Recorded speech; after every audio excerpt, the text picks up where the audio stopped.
বাংলাদেশ জাতীয়তাবাদী দল কুলিয়াচর উপজেলা রামদিন ইউনিয়ন বিএনপির কারা নির্যাতিত নেতা জনাব সভাপতি জনাব হাজি মজলু ভাই, উপস্থিত আমার প্রাণপ্রিয় নেতৃবৃন্দ, আমার ছাত্রদল, যুবদল, স্বেচ্ছাসেবক দল, শ্রমিক দল সহ অঙ্গ সংগঠনের নেতাকর্মী ভাইয়েরা, আসসালামু আলাইকুম।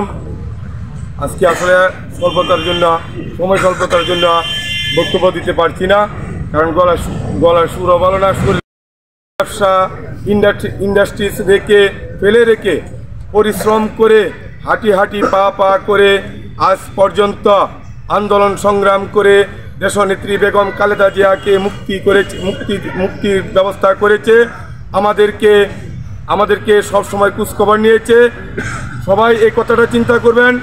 হাজি সিদ্দিক মিয়ার ছেলে জনাব শরীফুল আলম ভাই, বাপ যেমন ছেলেও কিন্তু তেমন।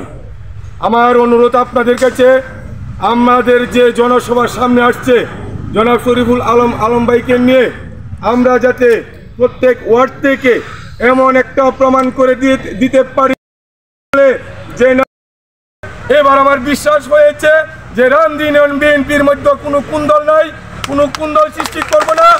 আমরা যাতে অনেক বড় একটা পুরস্কার পাই। পুরস্কার পাওয়া বড় জিনিসটা, কিন্তু মুখের কথাটাই কিন্তু বড় জিনিস। আপনাদের কাছে হাত জোর করে বলছি, প্রত্যেক ঘরে দরে যে শরীফুল আলম ভাই যেভাবে পরিশ্রম করেছে, এই পরিশ্রমের ফলাফল যাতে আমরা দিতে পারি, এইভাবে আমরা যাতে পরিশ্রম করে একটি ভোট আনতে পারি। এখানে শেষ করছি। খুদা হাফেজ। বাংলাদেশ জিন্দাবাদ। শহীদ জিয়া অমর হোক। খালেদা জিয়া জিন্দাবাদ। তারুণ্যের অহংকার তারেক জিয়া জিন্দাবাদ। ধন্যবাদ সবাইকে। আলম ভাই জিন্দাবাদ।